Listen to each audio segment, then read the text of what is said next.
तो जैसा कि लास्ट एपिसोड में हमने देखा था कि शीमो ने मजबूरी में आकर ब्लैक डीमन सेक्ट को ज्वाइन कर लिया। यहाँ पर उसे टोटल 12 फ्लेम टोकन्स मिल चुके थे, जिसमें वो टेक्निक खरीद तो सकता है, मगर सिर्फ इन्हीं 12 टोकन्स में उसे पूरा 1 साल गुजारना पड़ेगा। इतना ही नहीं, हांशी नाम की बंदी उसके हाथ धोकर पीछे पड़ी थी और शीमो को शक हो रहा था कि ये बंदी अपनी असली पहचान छुपा रही है। अब आगे तो इस एपिसोड की शुरुआत में हमें ब्लैक डीमन सेक्ट में हो रही ड्यूल दिखाई गई, जो कि बाइशी और लैनफिंग के दरमियान थी। वैसे तो ये दोनों भी शीमो के साथ ही जबरदस्ती यहाँ के डिसाइपल बने थे, मगर बाइशी ने इसी सेक्ट के एक पवेलियन को ज्वाइन किया है, जिसे जुनलिंग पवेलियन कहा जाता था, और वहीं पर लैनफिंग ने ब्लड ड्रैगन सोसाइटी को ज्वाइन किया था। सो गाइस, भले ही ये दोनों एक ही सेक्ट के मेंबर्स हैं, मगर इस सेक्ट में कई सारे ग्रुप्स बने हुए थे, जिनकी आपस में बिल्कुल भी नहीं जमती। और अब इन दोनों दोस्तों ने अपोजिट ग्रुप्स को ज्वाइन करने की वजह से इन्हें आपस में भी फाइट करनी पड़ेगी। शीमो को ये बात बिल्कुल भी पसंद नहीं आती, मगर अलग अलग ग्रुप्स में ज्वाइन करने के काफी सारे फायदे भी थे। दूसरे ग्रुप को हराने के लिए ये लोग हमेशा खुद को बेहतर बनाने की कोशिश करते रहते, और इसी वजह से इन लोगों में इम्प्रूवमेंट होकर आखिरकार फायदा इसी ब्लैक डीमन सेक्ट का होगा। वही दूसरी तरफ ब्लड ड्रैगन सोसाइटी का लीडर लांगफिंग से कहने लगा कि हम यहाँ पर बस एक दूसरे की स्किल्स को चेक करना चाहते हैं। मैं ये नहीं बता रहा कि अपने ओपोनेंट का खात्मा करो, लेकिन तुम अपनी असली पावर्स का जरा सा शो ऑफ कर सकती हो। देखते हैं कि तुम कितनी ज्यादा खतरनाक हो। आज तक हमारे ब्लड ड्रैगन सोसाइटी ने इस अरीना में एक भी ड्यूल नहीं हारी, तो तुम भी इस मुकाबले को जीत कर ही वापस आना। जरा इन लोगों को अपनी ब्लड लाइन की पावर्स का नजारा दिखाओ, इन्हें भी पता चले कि तुम कितनी ज्यादा भयानक हो। ये सारी बातें सुनकर शीमो जानता था कि अब लांगफिंग के पास और कोई ऑप्शन नहीं, उसे अपनी पावर्स का यूज करना ही पड़ेगा। इधर लांगफिंग बाइशी पर कई सारे पंचेस हिट करते हुए उसे पीछे की तरफ पुश कर देती है, जो देख बाइशी उस पर गुस्सा हो गया। वो कहता है कि हम दोस्त हैं और इसी वजह से मैंने अभी तक अपनी फुल पोटेंशियल का इस्तेमाल नहीं किया था, लेकिन तुम्हारी हरकतों से लग रहा है कि तुम बिल्कुल भी हमारी दोस्ती का लिहाज नहीं रख रही, जबकि मैं तो तुम्हें हर्ट करने से भी कतरा रहा हूँ। जिस पर लांगफिंग जवाब देते हुए बताने लगी कि अरीना में आने के बाद हमने दोस्ती को साइड में रख देना चाहिए। यहाँ पर हम दोनों बस एक दूसरे के ओपोनेंट्स हैं। तुम्हारे बारे में तो मैं नहीं जानती, लेकिन मैं बिल्कुल ऐसी हूँ। एक बार मैं अरीना में उतर गई, फिर तो मैं अपनी पूरी ताकत का इस्तेमाल करूंगी। जो सुनते साथ ही बाइशी ने सीधे उस पर अपने पंचेस हिट करते हुए लांगफिंग को पीछे की तरफ पुश कर दिया, यानी कि अब वो भी लांगफिंग के साथ एकदम सीरियस होकर फाइट कर रहा था। और अब वो हवा में छलांग लगाते हुए उस पर एक जोरदार लात जड़ने चला जाता है, मगर उसी वक्त लांगफिंग के ब्रेसलेट पर लगी हुई बेल्स अचानक से रिंग करने लगी, जिससे तो बाइशी को काफी ज्यादा पेन हो रही थी, और अब वो सीधे पीछे की तरफ धकेला जाता है। इसी मौके का फायदा उठाते हुए लांगफिंग अपने ब्लेड्स लेकर सीधे बाइशी की तरफ रवाना हो गई। वो बाइशी को हराकर इस मुकाबले में जीत दर्ज करवाना चाहती थी, मगर शीमो ऐसा नहीं होने देता। उसने तुरंत ही बीच में जाकर अपने एक जोरदार पंच के साथ लांगफिंग को पीछे की तरफ ढकेल दिया। वो कहता है, लांगफिंग तुम ये मुकाबला जीत चुकी हो, तो बेवजह इस फाइट को और ज्यादा लंबा खींचने की कोई जरूरत नहीं। तुम देख रहे हो ना भाई, बाइशी काफी ज्यादा तकलीफ में है। और अब जैसे ही बाइशी उस बेल के इल्यूजन से बाहर आया, वो तुरंत ही लांगफिंग को रिस्पेक्ट देते हुए हार मान लेता है। वो कह रहा था, तुमने तो मुझे इम्प्रेस कर दिया। जिस पर लांगफिंग बताने लगी कि तुमने भी काफी अच्छे से मेरा मुकाबला किया था। इतना ही नहीं, वो तो शीमो के पंचेस को भी अप्रिशिएट कर रही थी, क्योंकि शीमो ने अपने एक ही मुक्के की मदद से बड़ी आसानी से लांगफिंग के हमले को ब्लॉक कर दिया था। वो शीमो से कहने लगी कि मैं तुम्हारे साथ एक फ्रेंडली ड्यूल करना चाहती हूँ, अगर तुम चाहो तो हम अभी इसी वक्त फाइट कर सकते। हालांकि शीमो ने इसके लिए साफ इनकार कर दिया। वो कह रहा था, ना फिलहाल तुम कोई और मुकाबला नहीं करोगी, ना मेरे साथ और ना ही किसी और के साथ। तुमने अभी अभी एक फाइट की थी जिसमें तुम्हारी ढेर सारी ची पावर यूज हो चुकी है। सो अगर ऐसे में मैं तुम्हारे साथ फाइट करूंगा तो इसका मतलब ये है कि मैं तुम्हारी कमजोरी का फायदा उठा रहा, इसलिए हम अपनी ये फ्रेंडली ड्यूल किसी और दिन कर लेंगे। और इतना कहते साथ ही शीमो वहाँ से निकल पड़ा। लांगफिंग उसे बताती है कि यहाँ पर हर 3 महीनों के बाद ड्यूल्स की टूर्नामेंट होती रहती, तो उस वक्त हम दोनों जरूर से मुकाबला करेंगे। इधर शीमो वहाँ से जाने वाला था कि तभी जीव हुआ नाम का बंदा उससे बात करने पहुँच जाता है। वो कह रहा था कि मैं यहाँ के जुनलिंग पवेलियन का मेंबर हूँ, थोड़ी देर पहले ही मैंने नोटिस किया था कि तुम बाइशी और शाओ के दोस्त हो। वैसे इन दोनों ने भी मेरे जूनलिंग पवेलियन को ज्वाइन किया है, तो क्यों ना तुम भी हमारी टीम का हिस्सा बन जाओ। हमारे पवेलियन को ज्वाइन करने से तुम्हारा काफी ज्यादा फायदा होगा, क्योंकि हम लोग हर महीने अपने साथियों को फ्री में एलिक्सर पिल्स बांटते रहते और जब भी उन पर कोई मुसीबत आ जाए तब हम एक दूसरे की मदद करते। इतना ही नहीं, कल्टीवेशन में भी हम अपने साथियों की हेल्प करते हैं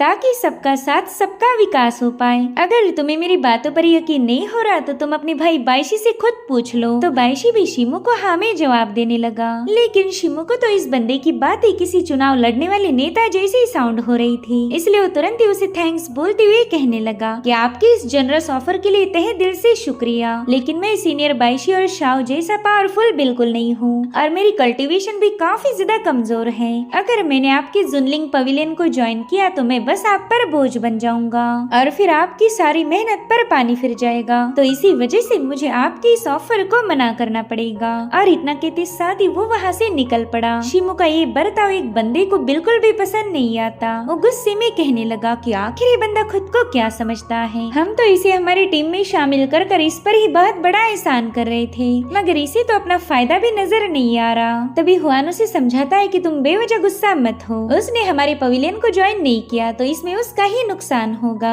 इस सेक्ट में आने वाले हर एक बंदे को एक जीनियस समझा जाता है, तो शिमू जैसा घमंडी बंदा आज न कल ऐसे ही किसी जीनियस का शिकार बनेगा। हो सकता है कि तभी खुद होकर हमारी टीम का हिस्सा बन जाए। इधर शिमू दिल ही दिल में कहने लगा कि भाई इस दुनिया में फ्री में कुछ भी नहीं मिलता। जब कोई तुम्हारे सामने अपना सिर झुकाकर कोई गिफ्ट ऑफर करे तो समझ जाओ कि आगे चलकर वो बंदा उस तोहफे की दुगनी कीमत तुमसे वसूल करेगा। एक बार तुम इनसे एहसान लोगे और फिर हमेशा के लिए उनके कर्जे में डूबे रहोगे, मगर मैं तो आजाद रहना चाहता हूँ। जिसके बाद शिमू एलिक्सर पवेलियन के सामने पहुँच जाता है। उसने नोटिस किया था कि उसके दोस्तों की ची पावर काफी तेजी के साथ इंक्रीज हो रही। इनफैक्ट वो लोग तो शिमू से आगे निकल गए थे। तो शिमू भी खुद को ताकतवर बनाना चाहता है ताकि वो इस डिमोनिक सेक्ट में खुद को जिंदा रख पाए। फिलहाल तो उसे अपनी प्रजना कल्टीवेशन को जारी रखने के लिए ब्लड स्टील पिल्स की जरूरत थी, मगर हॉल के ओनर ने उसे बताया कि भाई ब्लड स्टील पिल तो अभी थोड़ी देर पहले आउट ऑफ स्टॉक हो गई। जो सुनते साथ ही बेचारा शिमू तो काफी ज्यादा परेशान हो गया। वो कहता है कि जब भी मैं यहाँ पर आता हूँ उसी वक्त सारी पिल आउट ऑफ स्टॉक हो जाती। तो बंदा हेजिटेट होते हुए उसे गेस्ट रूम की तरफ इशारा कर देता है। इसलिए शिमू बड़े ही गुस्से में उस पर्सन से मिलने जाने लगा, लेकिन तभी दो कल्टीवेटर्स वहाँ पर पहुँच चुके थे। वो हांशी से कह रहे थे कि आप तो अपनी रईसी का शो ऑफ कर रही हो।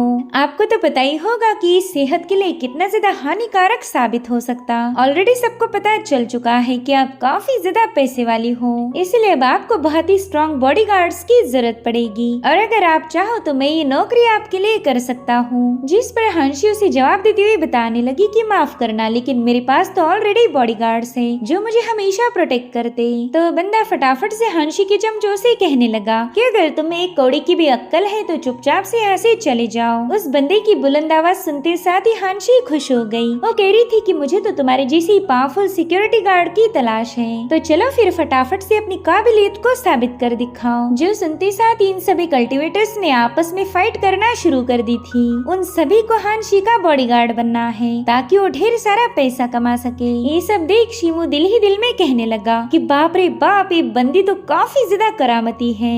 और उतने में हांशी उसका हाथ पकड़कर उसे वहाँ से ले जाने लगती है। शिमू को तो कुछ भी समझ नहीं आ रहा था कि वह हांशी का अगला प्लान क्या होगा। और फिर उस हॉल से बाहर आने के बाद शिमू उससे पूछने लगा कि बताओ तुम बेवजह मुझे परेशान क्यों कर रही हो। जिस भी एलिक्सर पिल की मुझे जरूरत पड़े तुम ऑलरेडी उसे परचेज कर लेती हो। इस बार भी तुमने ब्लड स्टील पिल्स खरीद ली ताकि मुझे तंग कर सको। तो हांशी उसे बताती कि हाँ मेरे पास ढेर सारी पिल्स हैं, अगर तुम्हें चाहिए तो जल्दी से मेरे सवाल का जवाब दो। बताओ तुम्हें वो कियानकुन पाउच कहाँ से मिला।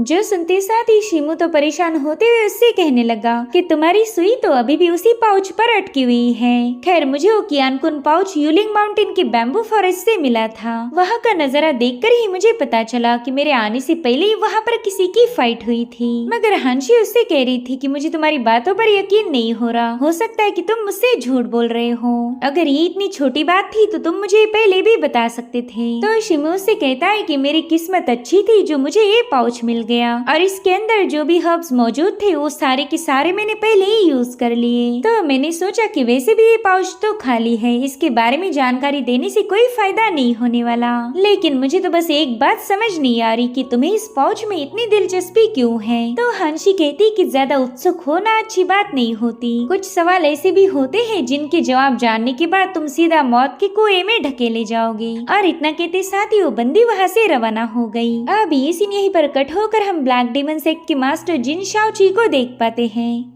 जो कि एक पहाड़ी इलाके में पहुंच चुकी थी। और उसी वक्त एक स्टोन पपेट सीधे शाओची पर हमला कर देता है।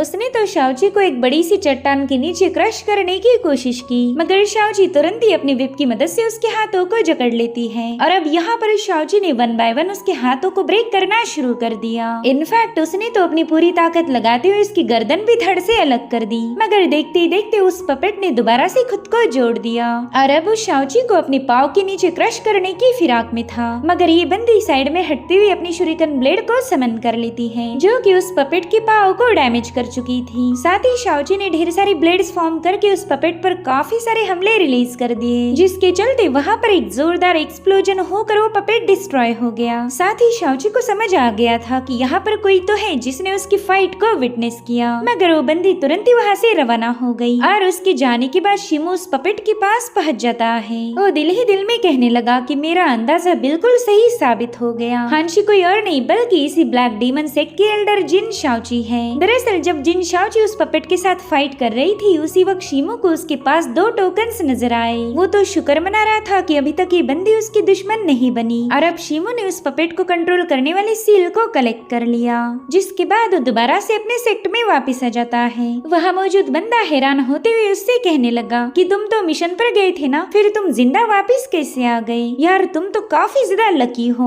वैसे तुम्हारी हालत देखकर तो बिल्कुल भी नहीं लग रहा कि तुमने मिशन कंप्लीट किया होगा। और अब हमें एक दिन पहले की कहानी दिखाई जाती है। शिमो को स्पिरिचुअल पिल्स की जरूरत थी और उसे खरीदने के लिए उसके पास कुछ नहीं था। तभी उसे पता चलता है कि एक नया मिशन सबके लिए ओपन किया गया है। ऐसा कहा जा रहा था कि पहाड़ी इलाके में एक स्टोन पपेट अपीयर हुआ, और ऐसा कहा जा रहा था कि ये पपेट एक एंशिएंट रेलिक है। कई सौ सालों पहले ह्यूमंस और बारबेरियंस में जो ग्रेट बैटल हुई थी, ये पपेट भी उसी वक्त बनाया गया था। तो मिशन ये था कि माउंटेन रेंज में जाकर उस पपेट को हरा के उसकी कोर को हासिल करना, और जो भी ये मिशन पूरा करेगा उसे रिवॉर्ड के तौर पर ब्लड स्टील की 10 पिल मिलेगी, साथ ही टियानशिन पिल्स भी दी जाएगी। इसलिए शिमो ने फैसला लिया कि वो इस मिशन पर जरूर जाएगा। उसके लिए इन पिल्स को हासिल करना काफी ज्यादा इम्पोर्टेंट था। मगर मिशन असाइन करने वाला बंदा उसे बताने लगा कि तुम यहाँ के नए डिसाइपल हो और फिर भी तुम इतने भयानक मिशन पर जाना चाहते। बच्चे शायद तुम्हें पता नहीं होगा कि वो स्टोन पपेट कितना ज्यादा पावरफुल है। निवाला उतना ही लो जितना तुम चबा सको।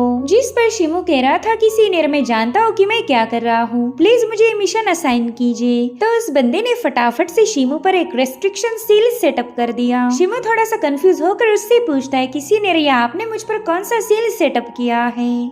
तो बंदा कहने लगा कि हमारे सेक्ट के रूल्स के अकॉर्डिंग जो भी मिशन पर जाएगा उस पर रेस्ट्रिक्शन सील प्लेस किया जाना चाहिए, ताकि वो बंदा चाहे कहीं भी क्यों न जाए हमें उसकी खबर मिलती रहेगी। सो अब इस मिशन को पूरा करने के लिए तुम्हारे पास 1 दिन का वक्त है। अगर तुम समय से पहले वापस नहीं आए तो ये रेस्ट्रिक्शन सील अपने आप तुम्हारी बॉडी को एक्सप्लोड कर देगा। लेकिन वो स्टोन पपेट ही तुम्हें खत्म कर दे तो फिर तुम्हें इस सील के बारे में फिक्र करने की कोई जरूरत नहीं। और अब कहानी दोबारा से प्रेजेंट टाइम में आ जाती है। वो बंदा कहने लगा कि मेरे भाई शायद तुम्हें एलिक्सर की कुछ ज्यादा ही जरूरत पड़ गई। मैंने तो तुम्हें पहले ही बताया था कि तुम इस मिशन को पूरा नहीं कर पाओगे। खैर तुम वहाँ से जिंदा वापस आए यही बड़ी बात हो गई। तुम एक काम करो, यहाँ पर झाड़ू लगा दो। अगर मेरा मूड अच्छा रहा तो मैं तुम्हें थोड़े बहुत कॉइन्स दूंगा, जिससे तुम एलिक्सर पिल खरीद सकते हो। और उतने में शिमो ने पपेट की कोर उसके सामने पेश की। वो बंदा तो उस कोर को देखते साथ ही काफी ज्यादा शॉक हो जाता है। शिमो से कह रहा था कि सीनियर मैंने अपना मिशन पूरा किया, प्लीज अब मेरा इनाम मुझे दे दीजिए। मगर वो बंदा तो काफी ज्यादा शॉक था। वो कहने लगा कि तुम हुओटियन स्टेज के कल्टीवेटर हो, तो फिर तुम उस स्टोन पपेट को कैसे हरा पाए? जिस पर शिमो कहता है कि सीनियर मैंने उस पपेट को हरा दिया और मुझे नहीं लगता कि मैंने उसे कैसे हराया ये सब आपको बताने की जरूरत है। मेरी स्ट्रेटेजीज मैं आपके साथ शेयर नहीं कर सकता। अब शिमो इस बंदे को क्या ही बताएगा, क्योंकि शिमो ने खुद उस पपेट को नहीं मारा था, बल्कि ये काम तो शाओची ने किया।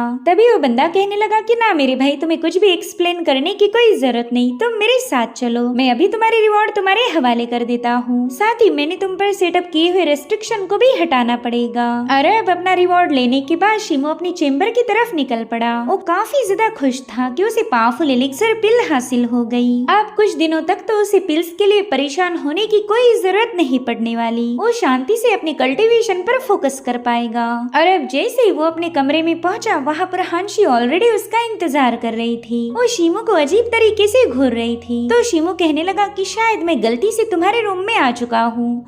और अब वो जैसे ही वापस जाने लगा, वो बंदी फटाफट से उसका रास्ता ब्लॉक कर देती है। जिसके बाद वो शिमो से कहती है कि तुम एक नंबर के बेवकूफ हो जो मुझ पर नजर रखने की जुर्रत कर बैठे। मैं जानती थी कि तुम मुझ पर शक कर रहे हो, लेकिन फिर भी मैंने तुम पर कोई एक्शन नहीं लिया था। तो चलो अब बताओ तुम मेरे बारे में क्या जानते हो। और हाँ, बिल्कुल भी झूठ मत बोलना वरना तुम्हारे लिए मुश्किलें खड़ी हो जाएगी। जो सुनते साथ ही शिमो उसके सामने रिस्पेक्ट पेश करते हुए कहने लगा कि एल्डर जिन शाओची, मेरी गलती को माफ कर दीजिए। दरअसल कल जब आप उस पपेट को डिस्ट्रॉय कर रही थी, उस वक्त भी मुझे आपकी पहचान कंफर्म नहीं हुई, मगर फिर मेरी नजर पड़ी आपके टोकन पर। आपके पास एक नहीं बल्कि 2 टोकन्स थे जो कि काफी ज्यादा अनयूजुअल है। और उसी वक्त मैं समझ गया था कि आप हांशी इस सेक्ट के एल्डर जिन शाओची हो। जो सुनकर हांशी उससे कहने लगी कि शायद तुम खुद को काफी ज्यादा स्मार्ट समझते। और इतना कहते साथ ही उस बंदी ने सीधी जाकर शिमो की गर्दन दबोच ली। वो कह रही थी कि तुम सिर्फ मौत की सजा डिजर्व करते हो, जिस पर शिमो जैसे तैसे जवाब देने की कोशिश करने लगा। वो कह रहा था कि मेरा कियानकुन पाउच कहाँ से आया, आप इसी बारे में जानना चाहती थी। इनफैक्ट सच्चाई जानने के लिए तो आपने कई सारे दाव पेच खेले, लेकिन अब आपका सब्र जवाब दे गया। आप मुझे मारना चाहती हो, लेकिन ये बर्ताव किसी मंझे हुए शिकारी का तो नहीं लगता। जिस पर शाओची कहती है कि तुम वाकई काफी ज्यादा स्मार्ट हो, इस बात से तुम्हें चाहकर भी मना नहीं कर सकती। और लास्ट टाइम मैंने फ्लाइंग कैरेज में तुम्हें जिंदा छोड़ा था, तो भी मेरा तुम पर एहसान है। इसलिए अब जल्दी बको कि कियानकुन पाउच तुम्हें कहाँ से मिला। तुम्हारे पास आखिरी मौका है। अगर इस बार भी तुमने झूठ बोला तो मैं तुम्हें खत्म कर दूंगी। मगर शिमो ने तो यहाँ पर अपनी ब्लेड का इस्तेमाल करते हुए उस पर स्नीक अटैक करने की कोशिश करी। हालांकि उस बंदी ने उसका ये अटेम्प्ट भी फेल करवा दिया। शाओची को उल्लू बनाना बिल्कुल भी आसान नहीं था। तो शाओची से कहने लगा कि स्टोरेज बैग की ओनर ने मेरी मदद की थी, तो मैं उसके इस एहसान की कीमत उसके साथ गद्दारी करके नहीं चुका सकता। चाहे तुम मुझे खत्म ही क्यों ना करो, मैं तुम्हें उसके बारे में कुछ भी नहीं बताने वाला। जो सुनते साथ ही शाओची जोर जोर से हंसने लगी। वो कहती है कि शायद तुम्हें ये लग रहा कि मैं उस बंदी से रिवेंज लेना चाहती हूँ। तो शिमो कह रहा था हाँ बिल्कुल, तुम काफी दिनों से इस पाउच के बारे में जानना चाहती थी। हर बार तुमने मुझसे यही सवाल पूछा कि ये स्टोरेज बैग मेरे पास कहाँ से आ गई। इनफैक्ट तुमने तो मेरा मुंह खुलवाने के लिए ढेर सारी कोशिशें की, तो जाहिर सी बात है तुम उस बंदी की दुश्मन हो। जो सुनते साथ ही शाओची ने उसका गला छोड़ दिया। वो कह रही थी शिमो शायद तुम्हें बहुत बड़ी गलतफहमी हो गई। दरअसल वो बंदी और मैं बचपन के दोस्त हैं। हम दोनों एक साथ बड़े हुए, तो तुम यूँ समझ लो कि हम दोनों में सगी बहनों से भी ज्यादा प्यार होगा। तो अब तुम बताओ भला मैं अपनी ही सिस्टर को हर्ट क्यों करूंगी। हालांकि शिमो को उसकी बातों पर यकीन नहीं हो रहा था। वो शाओची से क्रॉस क्वेश्चंस करते हुए पूछने लगा कि अगर तुम उस बंदी को जानती हो तो बताओ वो कौन है। जिस पर शाओची कहने लगी कि उसका असली नाम है शिमिन शुई और वो टियानिन टेम्पल की सेंटेस है।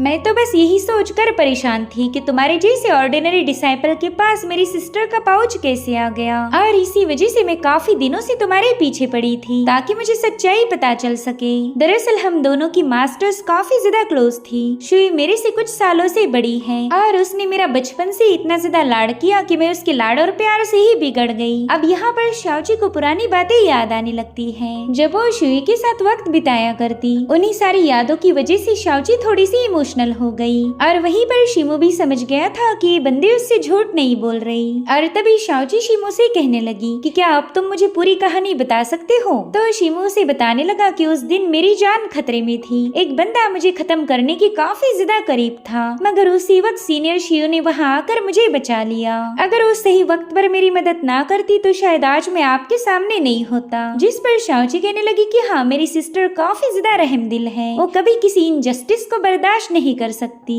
शिमू कहता है कि उस दिन मैंने सीनियर शिव के सामने कसम खाई थी कि मैं एक दिन इस दुनिया का ग्रेटेस्ट वॉरियर बनूंगा और फिर उसी दिन मैं उनसे मिलने टियानियन टेम्पल जाऊंगा। सच बताओ तो सीनियर शिव मुझे काफी ज्यादा पसंद आई। जो सुनते साथ ही शाओची गुस्से में उससे कहने लगी कि तुम तो अपनी औकात से बाहर बड़े ख्वाब देख रहे हो। तुम हुटियान स्टेज के कल्टीवेटर हो और मेरी सिस्टर ठहरी एक सेंटेस, तो तुम कभी भी उसके लायक नहीं बन सकते। जिस पर शिमू कहता है कि हाँ, मैं जानता हूँ कि मैं चांद को छूने की कोशिश कर रहा हूँ, लेकिन चाहे मुझे कितनी ही मुश्किलों का सामना क्यों न करना पड़ जाए, मैं जरूर से उनके लायक बनूंगा और फिर वो दिन जरूर आएगा जब मेरी उनसे मुलाकात होगी। जो सुनते साथ ही शाओची तुरंत ही शिमू के साथ फ्लर्ट करते हुए पूछने लगती है, तो बताओ मेरे बारे में तुम्हारा क्या ख्याल है, क्या मैं खूबसूरत हूँ? जिस पर शिमू कह रहा था कि हाँ, आप भी थोड़ी सी ठीक ठाक हो। तो शाओची उसे बताती कि देखो टियानिन की सेंटेंस को हासिल करना नेक्स्ट टू इम्पॉसिबल है, लेकिन फिलहाल तुम्हारे पास एक मौका है इन पलों को एंजॉय करने का। और इतना कहते साथ ही वो अचानक से शिमू की बाहों में छलांग लगा देती है, मगर शिमू तो उसे मक्खी जैसे दूर भगा देता है। वो कह रहा था, माफ करना एल्डर, लेकिन मुझे अभी अभी याद आया कि मेरा सीनियर बाइशी से कुछ काम है, इसलिए मुझे उनसे मिलने जाना पड़ेगा। और इसी तरह से उसने शाओची से जैसे तैसे अपनी जान छुड़वा ली। हालांकि शाओची उस पर गुस्सा हो गई थी। वो कहने लगी कि बस थोड़ी देर के लिए भी अगर तुम मुझे करीब आने देते तो काम बन सकता था, मगर ये बंदा तो काफी ज्यादा शातिर निकला। आज तक किसी भी बंदे ने मेरे साथ ऐसा बर्ताव नहीं किया था। कहीं मेरा मेकअप बिगड़ा हुआ तो नहीं है ना? हाँ, मेरे ख्याल से यही वजह होगी, इसलिए तो मैं इस बंदे को रिझा नहीं पाई। वही दूसरी तरफ शिमू इतना तो समझ गया था कि ये बंदी भले ही थोड़ी सी थरकी है, मगर नेक दिल भी है और ईमानदार भी।